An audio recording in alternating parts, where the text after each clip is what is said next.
The rule of three states, things that come in threes are inherently more appealing than those that don't. With the next generation GMC Sierra, Canyon, and Sierra Heavy Duty, we couldn't agree more. Whether you choose to have the world's first 6-function multi-pro tailgate, available only on the next generation GMC Sierra SLT, AT4, and Denali models, to confidently take on heavy loads with the available 6.6-liter V8 Duramax turbo diesel in the GMC Sierra Heavy Duty, or to get behind the wheel of the only midsize premium pickup on the road, the GMC Canyon, you'll realize all three help you do one thing: go professional grade. Step up to GMC and get 20% below MSRP on next generation 2019 GMC Sierra Double Cab and SLE Crew Cab models with a traditional tailgate. We are professional grade. GMC. Offer includes price reduction below MSRP and purchase allowance. Not available with special financing, lease, and some other offers. Take retail delivery by 9/3/19. See participating dealer for details. Hi, this is Tony Ruggiero, the Dew Sweeper.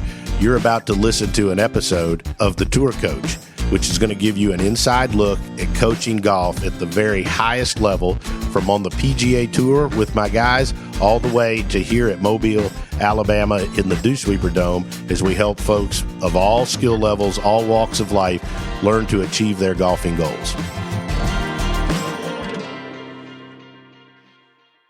It's BMW week on the PGA Tour, so I'm sitting here with Kolby Wayne, Kolby Tullier. You've heard him a bunch of times here. Kolby, been a good year, bud.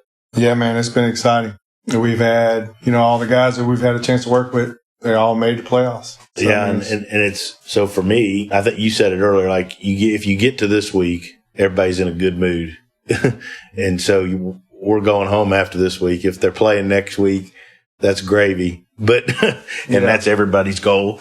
But, I thought it was interesting, and I'm going to use a little case study here. So one of the players we work on together, Lucas Glover, been awesome to watch. And I texted you earlier today, and obviously we don't know what he's going to shoot the rest of the weekend, but he shoots 6 under, 6 birdies, no bogeys, first round. And I personally believe that it's the best he's ever moved and been able to rotate and turn in his entire career. And I think he's a new person. And I said to you in a text earlier that anybody that doesn't believe in the shit we're doing is crazy. And you went crazy, right? But it's true. And it just shows me how important, it shows to me how important that combining the body and the fitness side of it with the golf swing. And I just think that if you're really wanting to be good at golf, there's no way around that shit anymore. I just don't think there's a way around it. Yeah, I couldn't agree with you more. I knew I got back on the road with Lucas after Detroit and Minneapolis. So we've been this is our 3rd week in a row, being on the road together. And I knew it was coming because I could just tell the way his body moves from week to week, how it just gets better and better and better. And then you and him were working on some stuff after he got back from the British, right? So he was having he was kind of swaying off of it or something, So you would talk to him, and I think you probably told him to get me out there on the range. So he gave me a shout, and I went out there, and I was like, he goes, what can we do? I'm doing this. And I talked to Tony, and Tony was like, just tell you. And so it was awesome how we just communicate and work together. Right. And we went in the gym that night, and we eliminated it, all what it was going on, because he had just got too far over into his left side where you want him to post and kind of rotate around that part. So we just kind of got him to get back functional and just kind of centered to where he had a lot more control over his body. It's the big thing with him, from my perspective, is the stuff we work on is when we came back from the British, and while we were at the British, if you look at his old videos from even when he won the U.S. Open, he didn't really rotate through the golf ball very good. In fact, the club passes him a lot. He's just a super talented guy, right? Great athlete. I think if he played another sport, don't you think he'd be great at whatever he played? Hell, he's just a good athlete. Yeah, he's just, from a statue standpoint, he's got all the attributes of a good athlete. He's got big hands, broad shoulders. He's tall enough. He's long enough, just from the physical characteristics from him, just from a visual standpoint, is huge. But it goes back to what we said that first day when we met on the range, when we all met together as a team, which is so good, because that's why I love working with you, because it's always the team concept where everybody does their part. And when everybody does their part, that's kind of like the harmony and the symphony that comes together in the end.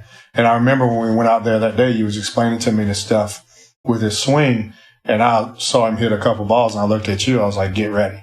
Because, like, we knew just from a functional standpoint, and if we can get him a little stronger and we get him moving better, get him moving the way he was meant to move, like, I knew, like, it was going to be an awesome year. And he's done it. I mean, I think he told me last week, I didn't even realize it, but he told me last week he had, like, 16 or 17 top 20s in, like, 22 events. Correct. I mean, that's unbelievable. Hell of a year, right? When I was telling my other tour players that stat.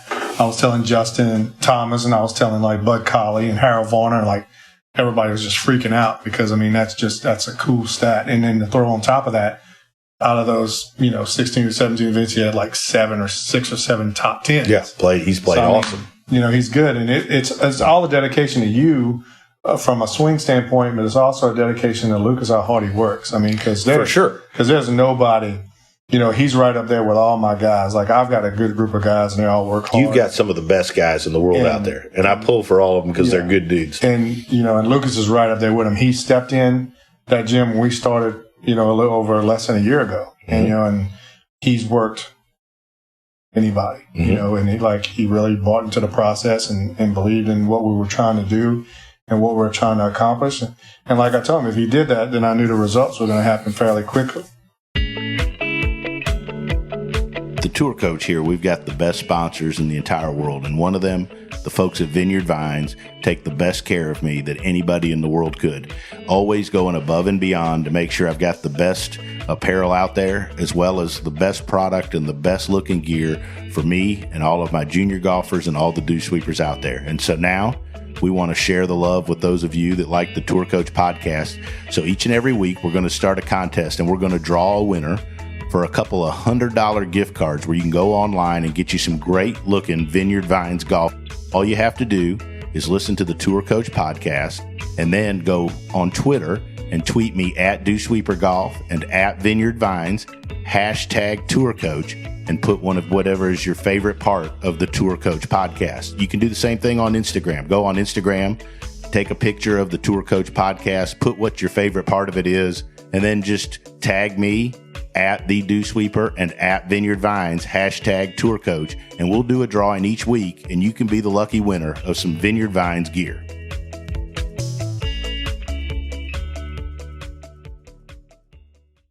One of the things I want to talk about is how we work together.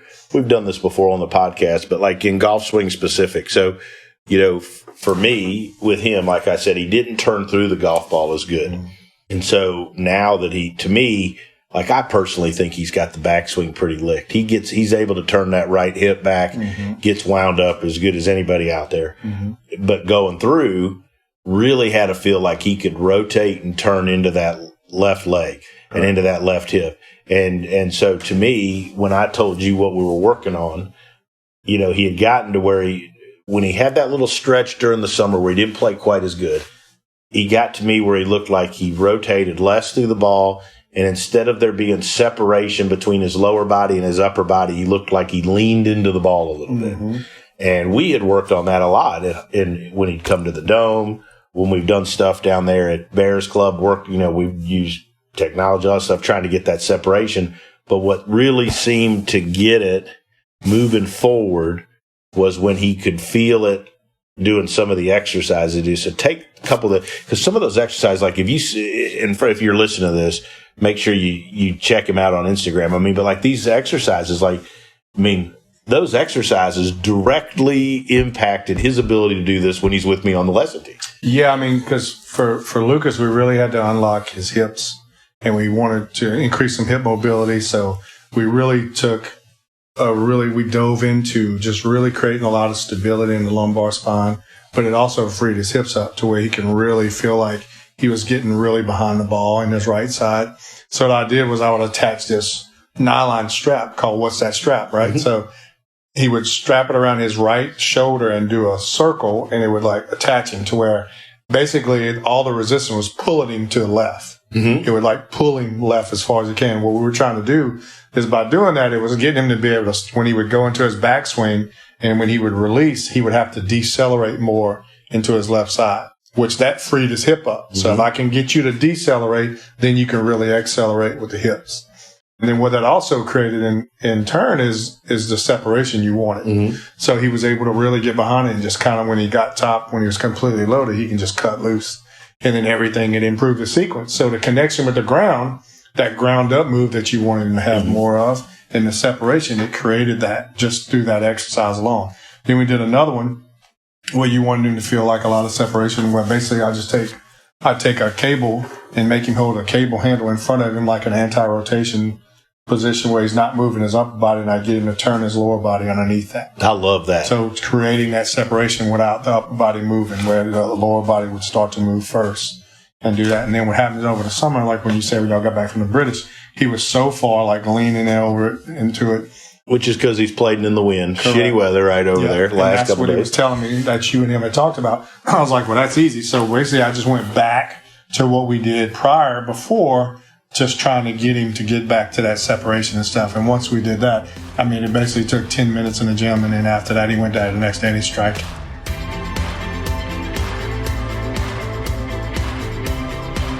So let's talk a little bit about, it's the, what people have asked actually.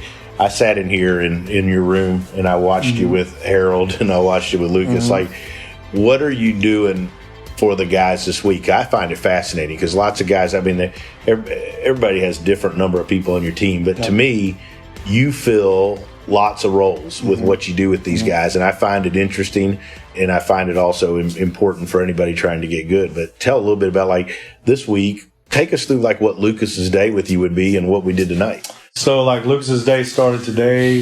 Because, I mean, of course, being in the playoffs, the beauty of that is the tee times are a little late. Yeah, a little easier than those 7 a.m. We were all able to eat breakfast. And then basically, so a typical day goes through is, we have breakfast because we want to get the good nutrients in his body. We want to start the hydration process actually the night before. So I want him drinking water as soon as he wakes up, start getting the body activated, get everything moving. Then we go straight to the course. When we get straight to the course, we do a 25 to 30 minute warm up. Mm-hmm. So basically what we mean by that is like, we're getting his body ready to go play golf. We're not hitting ready to go play golf by hitting a golf ball. Like, I'm activating all his body, his complete body, and all the planes of movement and emotions. We're going to activate his lower body. We're going to activate his core. We're going to activate his thoracic spine. We're going to get up into his shoulder. So everything from the foot all the way up to the neck, like, we're moving.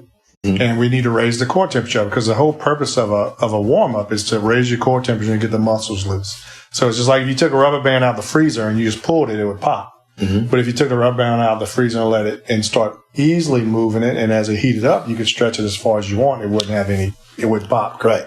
So we do that, and then he's off. So he goes straight to the golf court. I mean, and then he goes into his normal golf. His normal golf. So he goes to y'all go to the range, go to the putting greens, work on the chip, do the whole thing, and then he plays his round of golf. After his round of golf, we go straight to the gym. So, and then he works out and we do a workout. So we do a workout that's anywhere between 45 minutes to an hour long. Then after the workout, we come back to the room. He has dinner. We eat again, so he goes. And then after we have dinner, then he'll come in at night and we do treatment. So I bring all my treatment table. I bring the cups and I bring all the massage gels and lotions and stuff. And then we put his body through almost like a cool down process. It's like a spa in here. Yeah, that's what we call it. We call it spa 5:30. That's right. So whatever room number we're in that week, that's what basically we call it for the guys.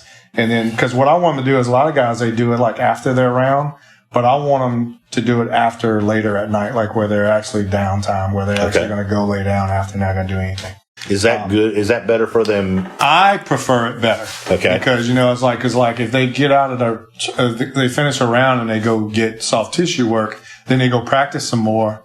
It's kind of, I feel like it's kind of productive. So for me, I want it to be, that's the system that I use with all my guys. Like, I want them, like, that's kind of like the end of the day, the soft tissue work, where now all they have to do now is go to sleep and recover. Because both of the guys in here tonight, Harold Varner and Lucas, were both leaving here to go. Harold was going to grab something to eat in his room, but then going to bed, and then and Lucas was going to bed. So that's their end of the day. Correct. That's their end of the day. So I'll see, like, each one of my guys, there are 3 appointments a day, really. So we're doing a morning appointment, we're doing a midday appointment or after round appointment, and then their appointment at night. So it can become hectic, and we're juggling a lot of guys around. But I mean, I love it. The proof's in what there's nothing more rewarding than seeing these guys take care of their body, trust the process, do the work, and then see the results that happen. And we're here in the BMW Championship this week for that reason. And again, I mean, just people that want to know like the stuff that go, like, so then before Lucas is leaving here, he asked me, did I see anything on the golf course?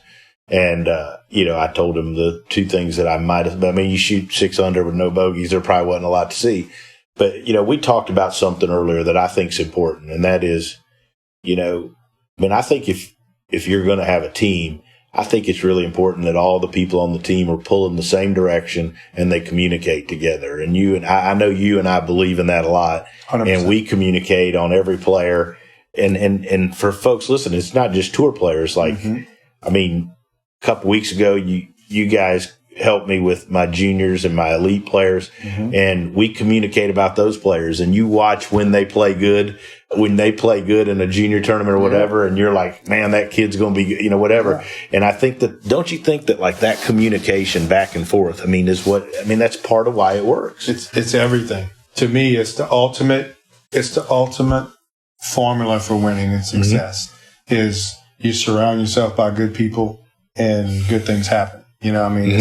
And it's part of being part of a team. The beauty of it is everybody does their part. And when everybody does their part, then everything works, right? It's like there's no, it's like having 4 tires on a car. Right. If one tire falls off, then the car's not going to move. And basically, our player is that car. If you're a junior player or an elite player or a PGA Tour player, Lucas Glover or Justin, like everybody has to be there. And you got to constantly put air in the tires. And that's what we're doing as a team by communicating. Like when we're sitting there, like you call me and you text me, like if you're doing specific things with him and what we need to do, and then I apply that in the gym to where we all know, because the goal is the same for all of us. Like we want them to win, we want them to play good, we want them to be in the top 70 or in the top 30 at the end of the year, have a chance to win a FedEx Cup. Like that's the ultimate goal. But that goal will never be reached if you got a bunch of team members kind of doing their own thing.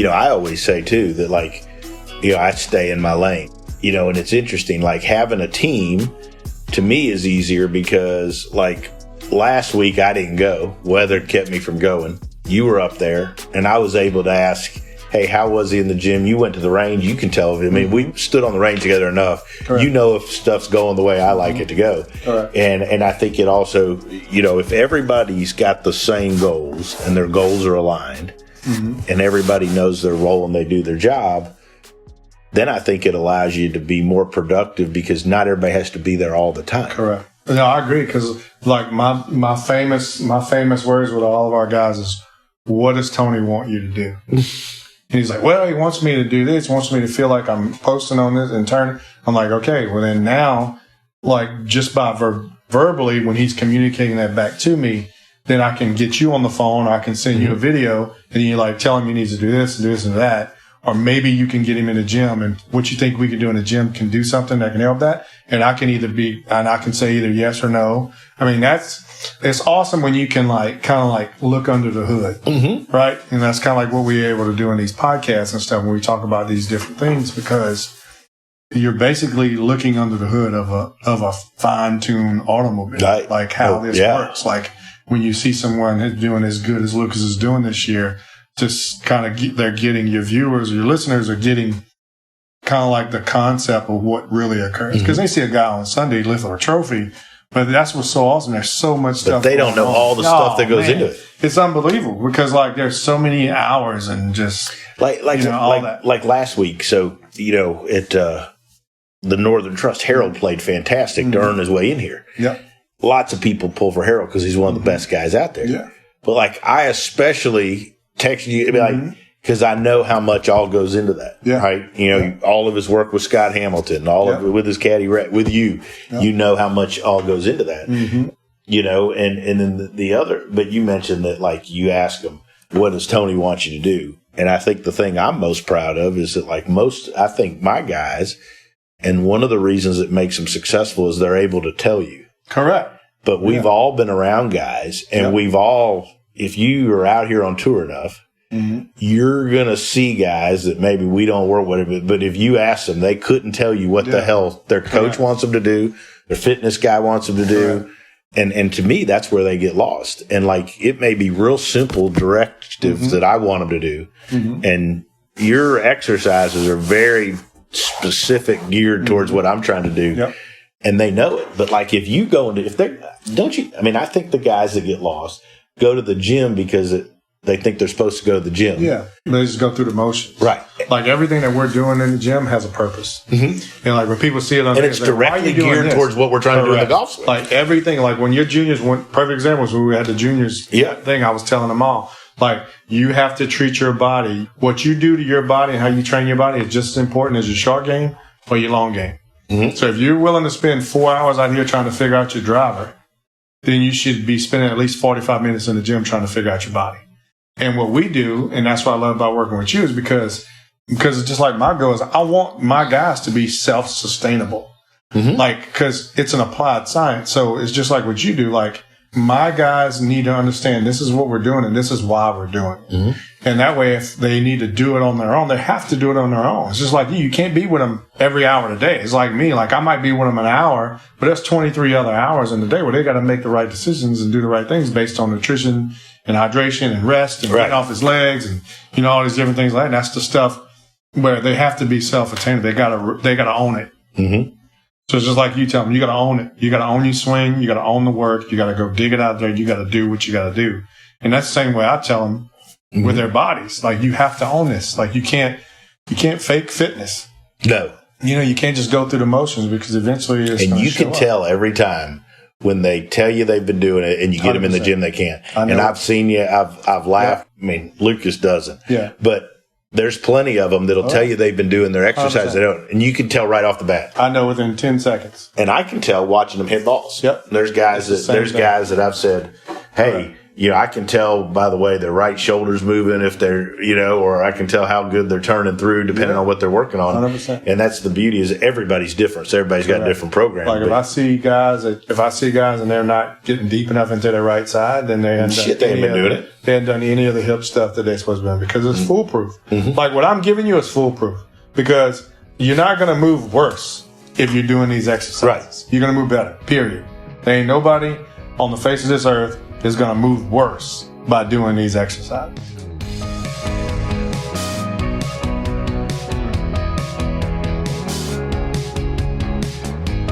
I think the thing, you know, people maybe don't understand is harsh, but don't know that all the pieces that go into being great. And these guys are great. If they're here this week, they're great. They're great. I mean, well, you can see today, they only had like a couple, like out of 70 people. Yeah, two people shot over par on a hard-ass golf course. It was crazy. Golf course is not easy. Yeah, it was crazy. But you see why they're the top 70 right now because they're playing the best. Yeah. They're all dedicated and committed to their plan and their program and their team. And I think that that's what people can learn is the commitment to and then their team's commitment to them. Correct. And the big thing is just committing to the concept and the process of the results. You know, because it's the end of the year and everybody's tired. We're all ready to get home. Everybody's just drawn, you know, everybody's, you know, on the edge and everything. But it's crazy because, I mean, what I enjoy is I'm not twisting anybody's arm to get in that gym, and they all did it today. I mean, you know, I was in there. Hey, they all wanted to be up here today. 100%. So, I mean, that's what it's all about. And that's the beauty of it, too, and to see you work with these guys and have so much success from your pro players to your junior players. I mean, it's just awesome to be part of your team. Well, I appreciate that. And I always tell folks, you know, as we kind of end this, that one thing I know nobody's ever going to say about us is nobody's going to outwork or outcare for them than we do. Right, and we may not always have the answer and whatever, but, man, we're going to outwork everybody's ass. And there's nobody going to go further or deeper or harder for their guys than we do. But in the end, I think that's why they're willing to do and sacrifice the things we ask them to do. 100%. I couldn't agree with you more. Well, hopefully this week we're going to have a few weeks off and we'll be back out in the fall. Kolby, once again, obviously for the stuff you do with the tour, but the thing that means most is what you do to help my junior golfers because those kids have a chance to be great and given and to expose them to the best in the world is a cool thing. Yeah, man. I mean, we want to grow the game as much as we can. And I mean, it's awesome to work with your juniors. That's why every time you tell me you have somebody that I jump the chance to do it. Kolby, you're the best. We'll catch you up in the fall. You got it. Thank you so much for listening to this episode of The Tour Coach with Tony Ruggiero. If you enjoyed this, make sure to hit subscribe, Apple Podcasts, Spotify, wherever you are listening to this podcast. You can stay up to date because we have weekly episodes coming your way with fascinating people in the world of golf instruction at the highest level. Make sure to subscribe and stay tuned. If you want to learn more about Tony, head over to dosweepersgolf.com to get all the details on what he's up to. Maybe you want to see him, grab a lesson, or go to one of his camps, pick up his book, Lessons from the Legends. You can do that there. If you want to see Tony in action with some videos and other content, head over to golfsciencelab.com/Tony to get more info there. This episode was powered by the Golf Science Lab and was edited, mixed, and produced by Just Hit Publish Productions. There's one thing, if you know about me, if you've listened to the Dew Sweepers, you've come to listen to me talk, is you know I'm big on loyalty. We give 100% here at the Dew Sweepers. We put a lot of emotional investment into everything we do with every one of our players.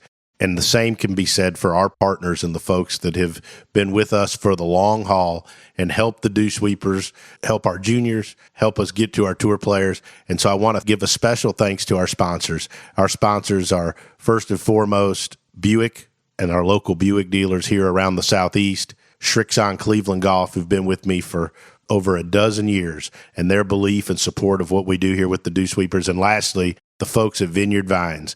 The folks at Vineyard Vines love what we do with junior golf. They support us on the road. There isn't a better family or group of people that are going to help us look our best, play our best, and have more fun than the folks at Vineyard Vines. So special thanks to our sponsors.